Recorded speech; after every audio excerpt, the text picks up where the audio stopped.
티엔콩 북카페에 오신 것을 환영합니다. 오늘 제가 가지고 온 책은 탄트라 비전 첫 번째 책입니다. 저자 오쇼 라즈니쉬, 출판사 테일 출판사. 부제로는요, 마음을 변형시키고 초월시키는 112가지 수행법. 제가 오늘 읽어드릴 파트는 감정이 올라올 때 이것을 어떻게 우리가 다루면 좋을지에 대한 파트입니다. 어떤 사람을 반대하거나 찬성하고 싶은 감정이 일어날 때 그 기분을 그에게 투사하지 말고 오직 자신의 중심에 머물러 있게 하라.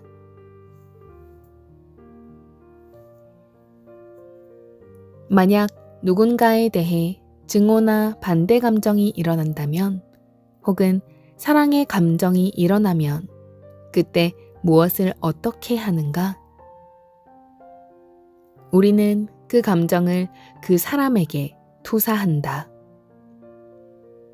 만약 그대가 나에게 증오를 느낀다면 그대는 증오의 감정 속에서 자신을 완전히 잊어버린다. 나는 그대의 대상이 되었다.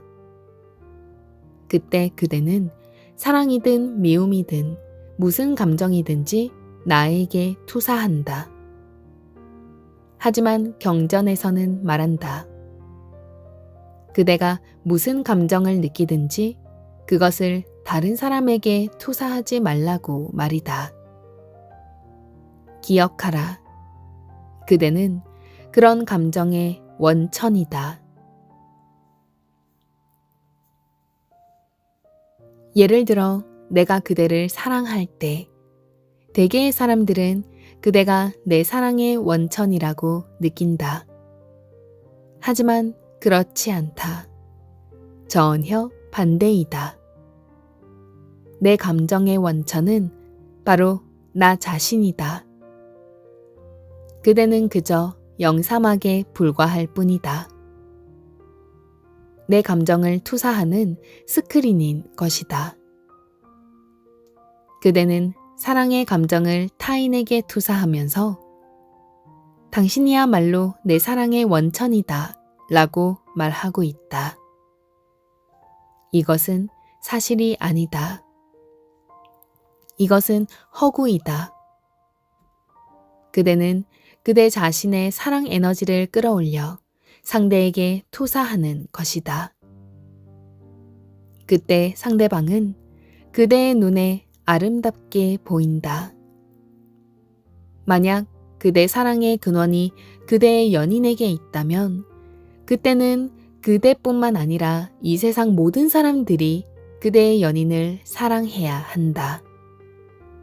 그것이 당연하지 않은가? 하지만 그대의 연인을 쳐다보고 반하는 사람은 그대 외에 아무도 없다.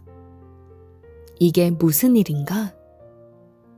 결국 그대는 아무 상관도 없는 사람에게 그대의 감정을 투사하고 그를 사랑하거나 미워하는 것이다.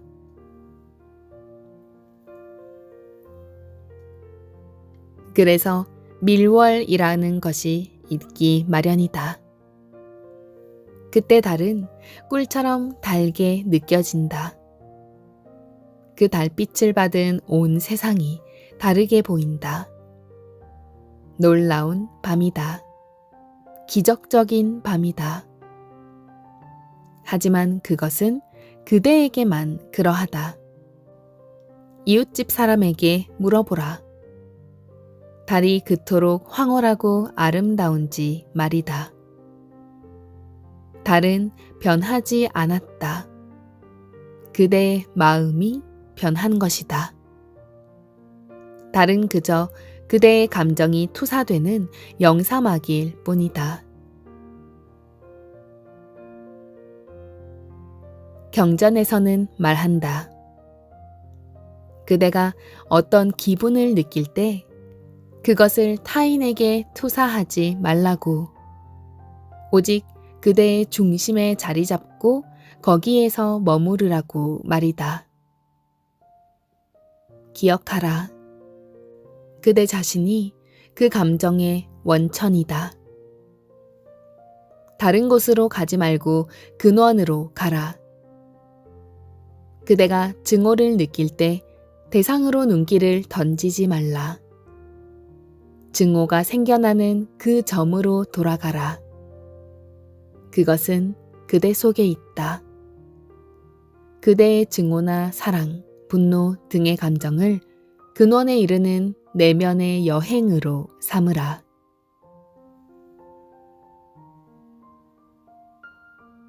이것은 매우 과학적인 심리요법이다. 어떤 사람이 그대를 욕한다. 분노가 갑자기 폭발한다. 그대는 흥분해 있다. 분노는 그대를 욕한 사람에게 흘러간다. 이제 그대는 그에게 분노를 투사한 것이다. 물론 그가 먼저 자신의 감정을 그대에게 투사한 것이다. 그래서 그대 속에 있는 분노의 감정을 촉발시켰다. 그러나 분노는 그대의 것이다. 만약 그가 붓다에게 가서 욕을 한다면 그는 붓다에게서 아무런 분노도 촉발시키지 못한다. 만약 예수에게 간다면 예수는 그에게 다른 뺨을 내줄 것이다. 만약 달마대사에게 간다면 큰 소리로 웃어젖힐 것이다. 다른 사람이 근원이 아니다. 근원은 언제나 그대 속에 있다. 단지 타인은 그 근원에 자극을 줄 뿐이다. 그대가 화내지 않으면 화가 나올 수 없다. 붓다를 때려보라. 붓다에게서는 오직 자비심만이 나올 것이다. 분노가 나올 수 없다. 분노는 거기에 없기 때문이다. 물이 가득 찬 우물에 두레박을 던져서 퍼올리면 물이 담겨 나온다. 두레박은 단지 물을 퍼올리는 역할만 할 뿐이다. 두레박이 물의 근원은 아니다. 타인의 욕이 분노의 근원이 아니다. 그대 속에 가득 찬 것이 그의 욕을 계기로 터져 나온 것일 뿐이다.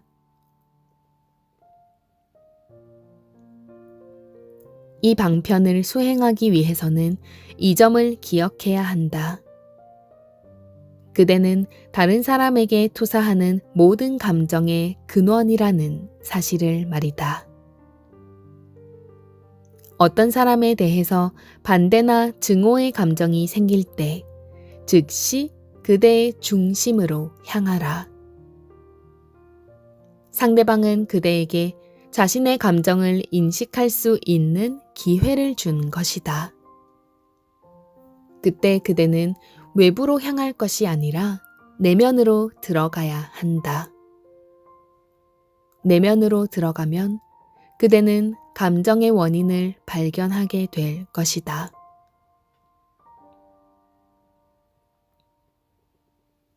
모든 감정이 그 근원에서 나온다. 그리고 그대가 화를 내려는 순간 그것이 기회이다. 그때 그 근원으로 들어가기가 쉽다.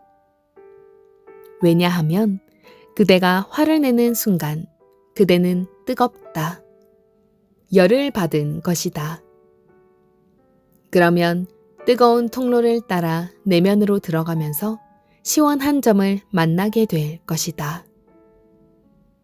그대는 갑자기 전혀 다른 차원을 깨닫게 될 것이다. 그대 앞에 전혀 다른 세계가 펼쳐질 것이다. 분노를 사용하라. 증오를 사용하라. 그리하여 내면으로 들어가라. 우리는 항상 타인을 탓하며 감정을 외부로만 투사했다. 하지만 거기에는 아무런 근원도 없다. 결국 공허함을 느끼고 좌절한다. 우리는 분노했을 때 사물을 인격체처럼 대한다. 미운 사람의 구두를 집어던진다. 무슨 행동을 하고 있는가? 나는 문에 대해서 분노하는 사람을 보았다. 문을 세게 밀치고 닫으며 문을 꾸짖고 욕설까지 퍼부었다. 도대체 그는 무슨 행동을 하고 있는 것인가? 장자에 나오는 아름다운 일화 하나가 생각난다.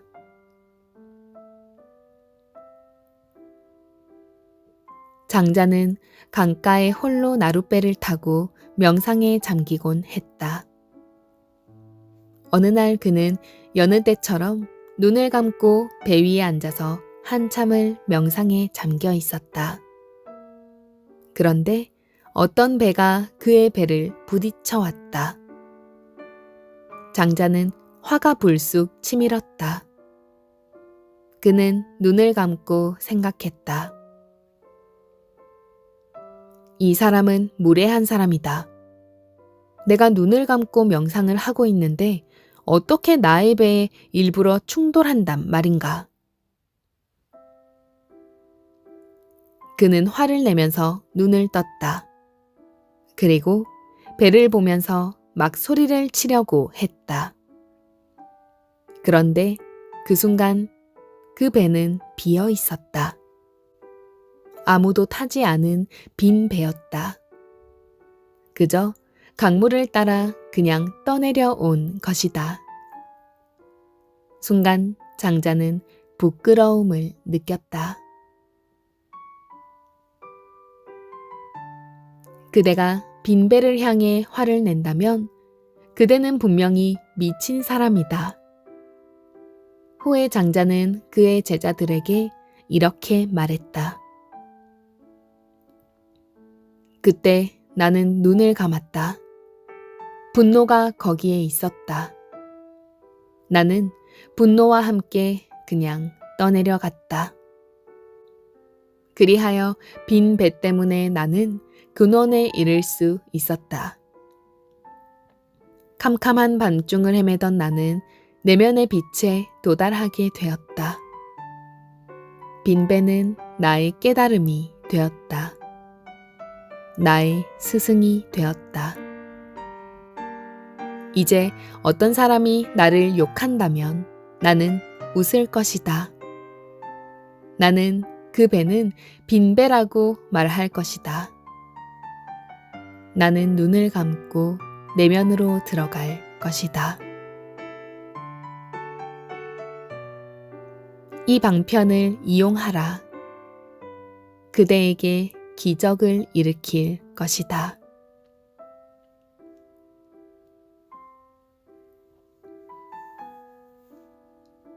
질문.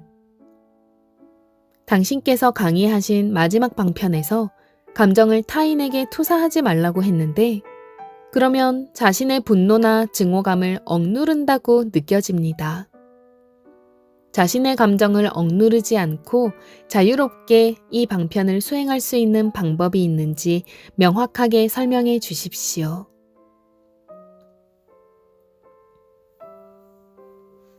방출과 억압은 동전의 양면이다.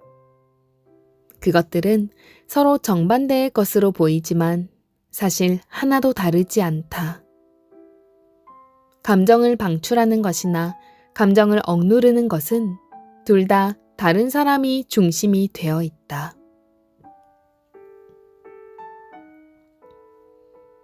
그대는 화가 난다.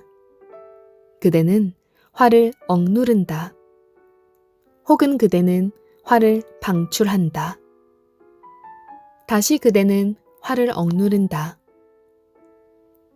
그러나 화는 그것을 방출하거나 억누르는 것에 관계없이 이미 상대방에게 투사한 것이다. 이 방편은 억누르기 위한 것이 아니다. 이 방편은 방출이나 억압의 본질을 변화시키려는 것이다. 이 방편은 타인에게 감정을 투사하지 말라고 말한다. 방출을 하거나 억압을 하거나 감정의 원천은 그대에게 있다. 중요한 것은 이 감정이 발생하는 곳이 어딘지를 아는 것이다. 그대는 감정이 일어나는 원천을 찾아서 중심으로 이동해야 한다. 그대가 감정을 억누를 때 그것은 중심으로 이동하는 것이 아니라 방출하려는 마음과 투쟁을 하고 있는 것이다. 분노는 이미 머리 끝까지 올라가 있다. 보통 여기서 두 가지를 할 수 있다. 이것을 억누르든지 아니면 다른 사람에게 퍼붓든지 하는 것이다. 내가 보기에는 이 두 방식 모두가 원천으로 향한 것이 아니라 표면으로 향해 있다. 이 방편은 타인에 대해서는 완전히 잊어버리라는 것이다.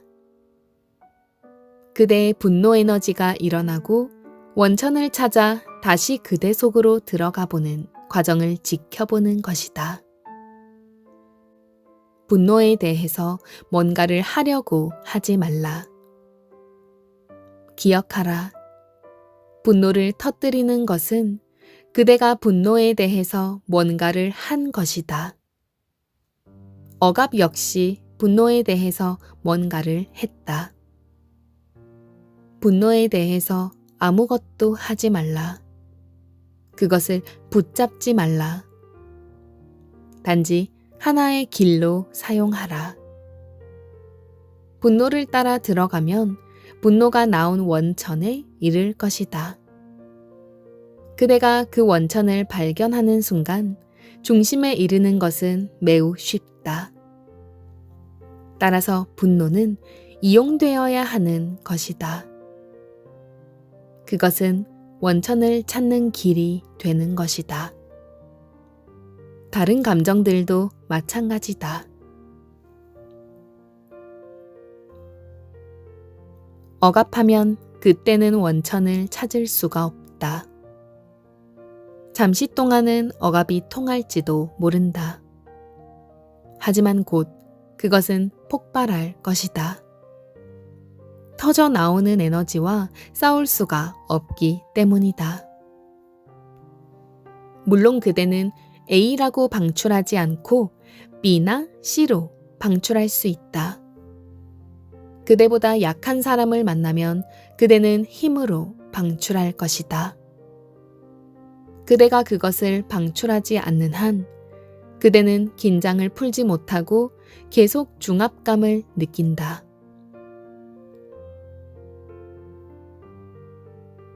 언제까지나 억압할 수는 없다. 결국 그대는 그것을 어디선가 방출시켜 버린다. 억압은 방출을 연기한 것일 뿐이다.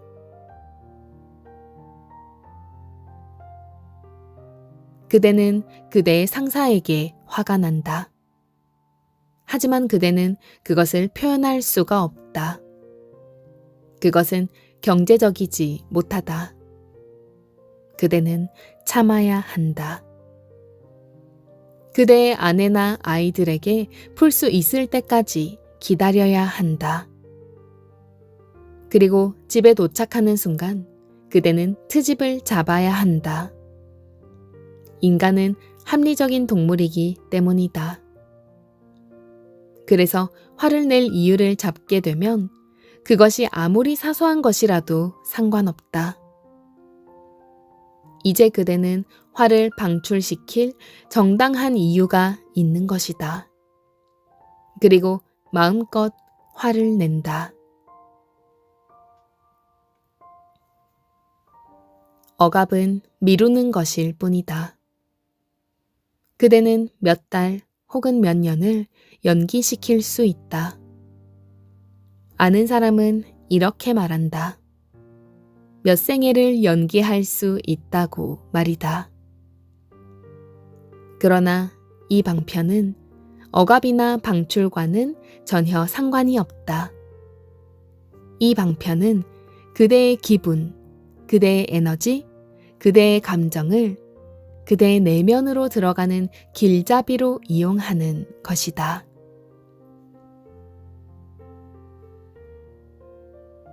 구제프는 이 방편을 잘 사용했다. 그는 먼저 그대가 화를 내도록 상황을 만든다. 그는 제자들과 함께 앉아 있다. 그러면 그대가 들어간다. 그대는 거기에서 무슨 일이 벌어질 것인지 잘 모른다. 하지만 그들은 그대를 화나게 하는 행동을 할 것이다. 그대가 하는 말에 조소를 보내고 그대에게 모욕감을 준다. 그러면 그대는 화가 나기 시작한다. 구제프는 그대의 상황을 면밀하게 주시하다가 화가 터져 나오려는 순간 그대에게 이렇게 말한다. 눈을 감아라. 그대의 분노를 인식하라. 내면으로 들어가라. 바로 그때 그대는 이 모든 상황이 미리 계획된 것임을 깨닫는다. 아무도 그대를 모욕하는 것에 관심이 없다. 그것은 한편의 연극일 뿐이다. 사이코 드라마인 것이다. 그러나 분노는 일어난다. 그대는 전모를 알았지만 에너지는 갑자기 사라지지 않는다.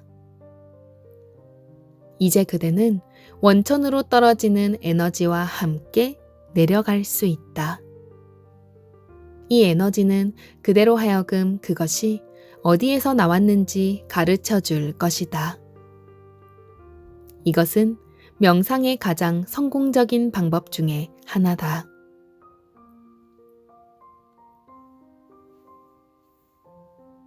어떤 분위기를 조성하라. 어떤 감정이라도 좋다. 그때 그대는 다른 것은 모두 잊어버린다. 그리고 어떤 것도 억압하지 않는다. 그대는 내면에서 솟구치는 에너지를 타고 내려가기만 하면 된다. 모든 에너지는 원천에서 올라온다. 그래서 그대는 그것을 길잡이로 이용할 수 있는 것이다. 그대가 원천에 이르게 될 때 에너지는 원천 속으로 사라질 것이다. 그것은 억압이 아니다. 에너지는 본래의 원천으로 돌아간 것이다. 이제 그대는 자신의 몸과 마음과 에너지의 마스터가 되었다. 이제 그대는 그대의 에너지를 분산시키지 않을 것이다.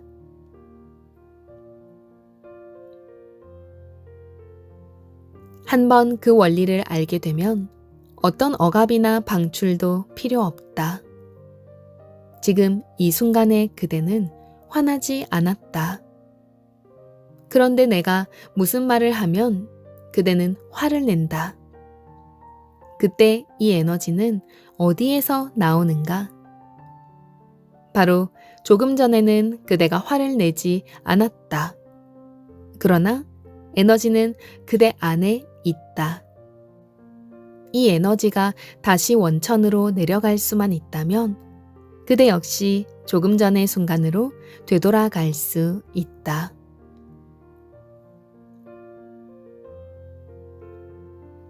이것을 기억하라. 에너지는 중립적인 것이다. 그것은 사랑도 미움도 분노도 아니다. 그것은 오직 에너지일 뿐이다. 같은 에너지에 다른 모양을 준 것은 바로 그대 자신이다.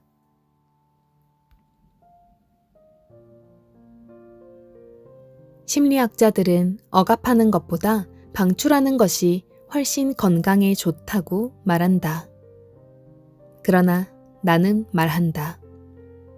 억압과 방출 둘 다 어리석은 행위이다. 방출하는 것은 다른 사람을 해치는 것이고 억압하는 것은 자신을 해치는 것이다.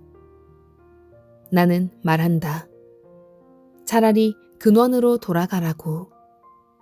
그렇게 되면 그대는 화를 낼 때보다 더욱 생기가 넘치게 된다. 아무런 형태도 띠지 않은 채 그대는 강렬한 생명력을 갖게 될 것이다. 모든 사람들이 그대의 현존에 영향을 받게 될 것이다. 그대는 다른 사람을 지배할 필요가 없다. 그저 존재하기만 하라. 그들은 강력한 에너지의 원천을 느끼게 될 것이다.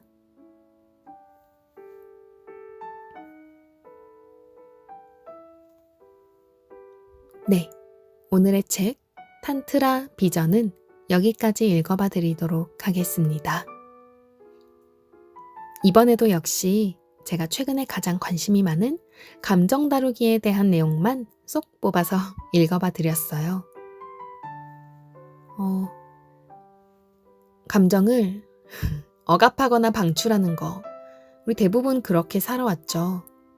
저도 그렇게만 살아왔던 것 같아요. 그래서 분출할 줄은 잘 몰랐고요. 늘 억압만 해오는 편이었던 것 같습니다. 그래서 골마 터졌죠. 숨기려고 숨겼지만 결국은 터져 나오게 되더라고요. 둘 다 잘못됐었다는 거를 마음 공부를 하면서 알게 되었습니다.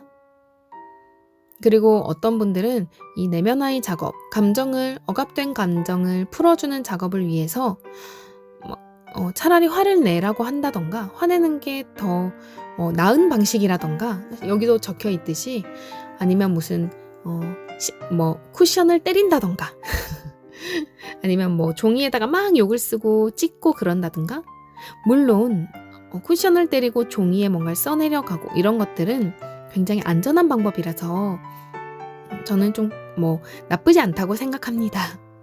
근데 거기에서 끝나버리면 이 화의 에너지, 분노의 에너지, 한마디로 사랑과 멀어진 분리로서의 에고로서의 에너지만 강해진 채로 끝나버리는 수가 있는 것 같아요.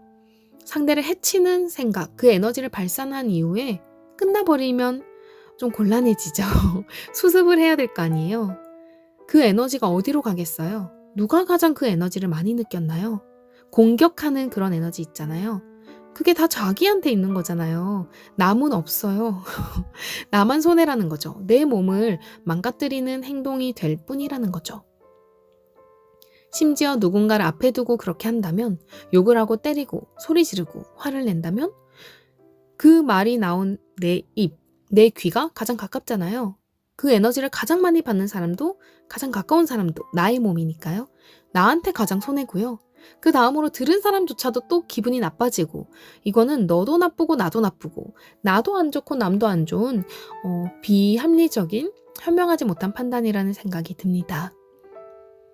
근데 제3의 선택이 있다는 걸 모르고 살아와서 그랬던 거죠. 참거나 폭발하거나. 근데 저도 이제 그 감정을 느끼면 되는 거구나 라는 걸 이제 알게 된 거죠. 그래서 실제로 이게 현상 세계 속에서 현실에서 잘 처음엔 적용이 안 됐어요. 일단 화가 나는데 말부터 나가잖아요. 아니면 억압하고 회피하고 이렇게 감정이 올라올 때 딱 눌러버리는 거예요. 아무것도 느껴지지 않는 블랙아웃 상태로 마치 저의 에너지 코드를 탁 뽑아버리는 것처럼 행동하는 패턴도 저한테 있다는 걸 발견했었거든요. 그렇게 되면 해결되는 게 없죠. 나아지지가 않아요. 저의 감정이. 근데 처음에는 그 즉시 활용하는 건 잘 못했고 이제 세도나 메서드 책으로 작업을 하다면서 나중에 그 상황을 돌이켜서 아, 그때 내가 어떤 마음이었지? 어떤 감정이 올랐지? 해서 느껴주고 아, 이랬구나 알아차리고 일부러 느껴주고 끌어안고 막 뭐 억울했으면 억울함도 느껴주고 걱정이 됐으면 걱정됨도 느껴주고 슬펐으면 슬픔도 느껴주고 정말 수치스러웠다 그러면 수치스러움도 느껴주고 그러다 보니까 이게 약간 습관이 된 거예요. 습이 생긴 거죠. 그래서 어느 순간 제가 누군가와 대화를 하다가 갑자기 그게 너무 짜증이 나고 억울할 때가 있잖아요.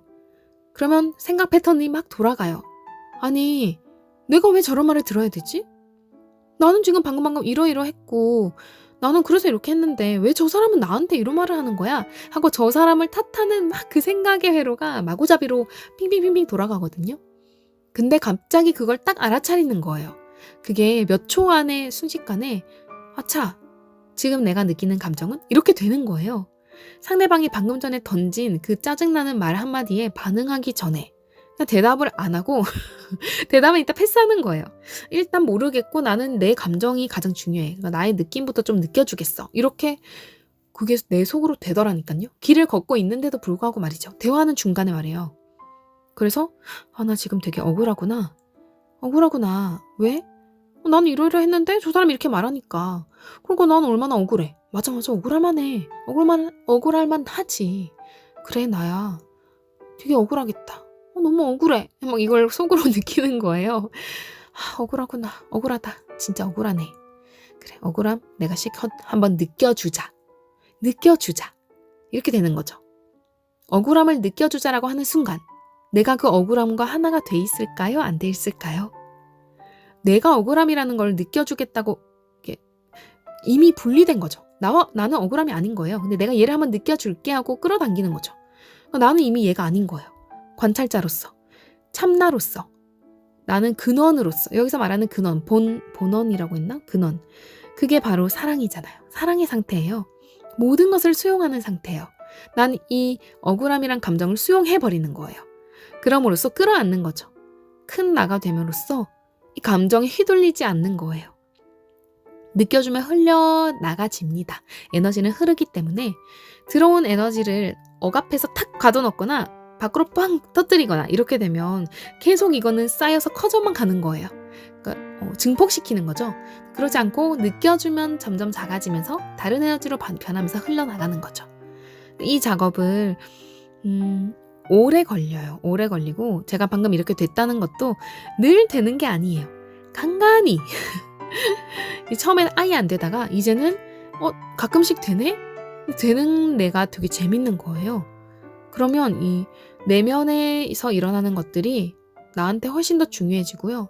그게 진짜고 바깥에서 일어나는 나한테 던져지는 말과 행동, 뭐 클락션 소리, 뭐 층간소음 이런 것들 있죠. 그런 게 전혀 이제 중요해지지가 않아요. 그냥 이제 제가 법상 스님을 워낙 좋아하고 법상 스님 법문을 많이 듣는데요. 그냥 이렇게 탁 하는 소리 그냥 그거일 뿐인 거예요. 새소리가 깍깍도 있고 꾸루꾸루도 있고 짹짹도 있잖아요. 근데 우리가 깍깍 한다고 해서 왜 저런 소리를 내 하고 화내진 않잖아요. 그냥 하나의 소리일 뿐인 거죠. 누가 나한테 이 썩으려나 하는 거나 너무 예쁘다 하는 거나 그냥 짝이냐 뭐 짹이냐 깍이냐 꾸루꾸루냐 뭐 이런 차이라는 거죠. 근데 거기에 내가 반응을 했다? 어떤 감정이 올라왔다. 그 소리의 문제가 아니라 감정의 문제, 나의 문제라는 거죠. 나의 어떤 판단의 회로가 돌아가서 저건 나쁜 거야 라는 이 생각이 있다는 거죠. 그래서 그걸 알아차리고 그 생각에 좀 더 이제 의문을 던져보고 정말 그런가? 그리고 나의 느낌을 실컷 느껴주고 어쨌든 나를 찾아온 감정은 잘못이 없거든요. 이미 와버린 손님이에요. 그냥 나에게 떨어진 꽃잎과 같은 거고요. 너무 당연한 존재예요. 그냥 내가 낳은 아이 같은 거예요. 그래서 그냥 끌어안아 줘야 돼요. 아프긴 하지만 나쁜 건 아니거든요. 그렇게 그냥 내면 작업을 계속 하다 보니까 힘든 것들이 힘들어서 억압하거나 회피하거나 막 이랬던 것들이 되게 반가워지고 편안해지는 고 또 재밌어요. 삶을 살아가는 방식이 완전 변한 거예요. 막 남 눈치를 본다? 눈치 보면서 내가 힘들어 하잖아요. 근데 갑자기 다른 각도로 나를 작업하는 거죠. 내가 남을 눈치를 보네? 왜? 눈치 보니까 되게 불편하다. 나 왜 눈치 보고 있지? 뭐 이런 식으로 나 혼자서 노는 거예요. 이 혼자 노는 거에 대가가 되기 시작합니다. 근데 이렇게 혼자 놀더라도 어쨌든 불편한 마음으로 인한 감정 억압이나 말이 튀어나가지가 않잖아요. 행동으로 이어지지가 않거든요. 그러면 살아가는데 문제가 없는 거예요. 남을 공격할 일도 없고 남에게 불편한 마음을 느끼면서 이상한 표정을 짓고 에너지를 발산할 필요도 없어진다는 거죠. 그러면 삶이 순탄해지고 오히려 대인관계도 좋아지고 사랑으로 기반된 자연스럽고 진짜 사랑스러운 행동들이 나간단 말이죠. 그러니까 참 해볼만 하지 않나요? 너무 안전해요. 그리고 되게 재밌어요. 괴롭고 아픈데 재밌는 이 변태 같은 저를 요즘 많이 관찰하고 있습니다. 네, 여기까지 책 내용과 저의 잡담이었습니다. 지금까지 들어주신 여러분들 정말 많이 감사드리고 사랑합니다. 다음에 또 만나요.